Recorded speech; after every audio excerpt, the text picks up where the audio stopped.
L'attribution du marché.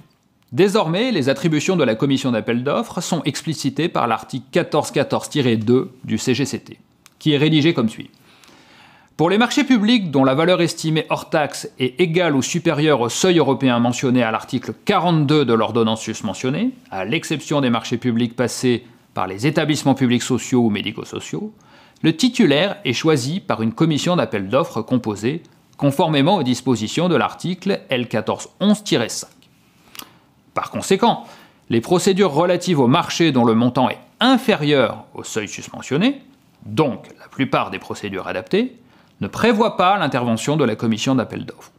Il en va de même pour les procédures adaptées réservées aux petits lots, comme nous l'avons vu ci-dessus.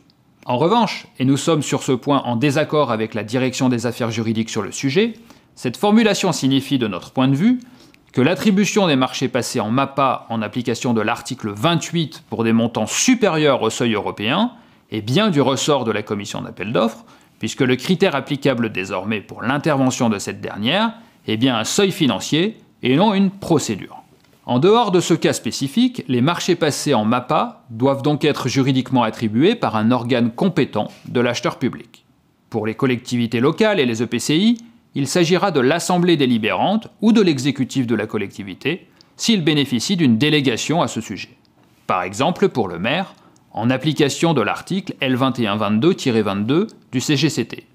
Ce qui est en pratique fortement recommandé, voire indispensable, en prévoyant une délégation suffisamment précise. Limitation des montants de délégation notamment. L'information des candidats ou soumissionnaires évincés. Les règles à suivre en la matière, pour les procédures adaptées, sont précisées à l'alinéa 1er de l'article 99 du décret.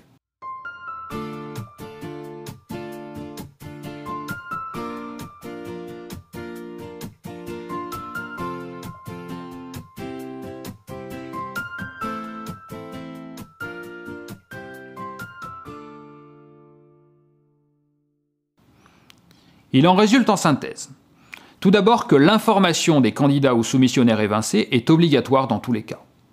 Ensuite, il convient de communiquer aux opérateurs économiques qui en font la demande les motifs du rejet de leur offre ou de leur candidature et, dans une hypothèse classique de classement dans une autre position que la première, et non dans un cas particulier d'élimination de l'offre, de les informer du nom de l'attributaire et les caractéristiques et avantages de l'offre retenue.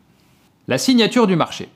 Si la signature initiale de l'acte d'engagement par l'opérateur économique n'est plus, avec la réforme, une condition de recevabilité de l'offre, il reste tout de même nécessaire que le marché fasse bien l'objet d'une contractualisation, quelle que soit la forme du contrat. Or, cet engagement doit être pris par un organe ayant une habilitation pour le faire. Pour les collectivités territoriales, le même raisonnement que celui développé ci-dessus pour l'attribution du marché est applicable. Ceci signifie que l'exécutif de la collectivité ou de l'EPCI, ou son représentant, devra être habilité à signer le marché, soit par délibération ponctuelle, soit au titre d'une délégation permanente.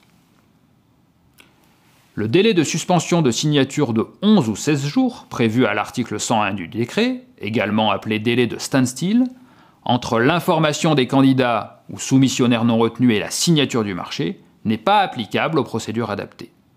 Il est réservé aux procédures formalisées. Il est cependant conseillé de l'appliquer.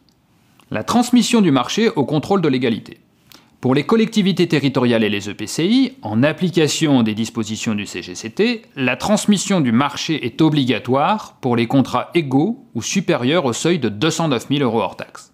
Par conséquent, en pratique, les marchés de fournitures et de services conclus par les collectivités territoriales sous forme de procédures adaptées seront exonérés de cette obligation.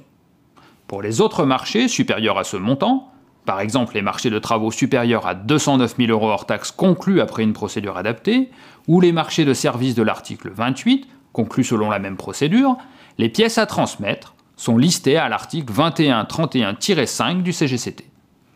La notification.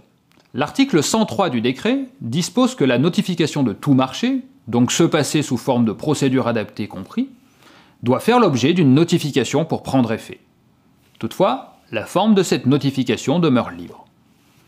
Pour clore la procédure, la publication d'un avis d'attribution reste facultative pour les procédures adaptées d'un montant inférieur au seuil européen. Article 104 du décret. Elle ne sera donc obligatoire que pour les marchés de services relevant de l'article 28 du décret, marchés de services sociaux et autres services spécifiques. La procédure à suivre pour l'achèvement de la procédure, à compter de l'attribution du marché, est présentée dans ce tableau.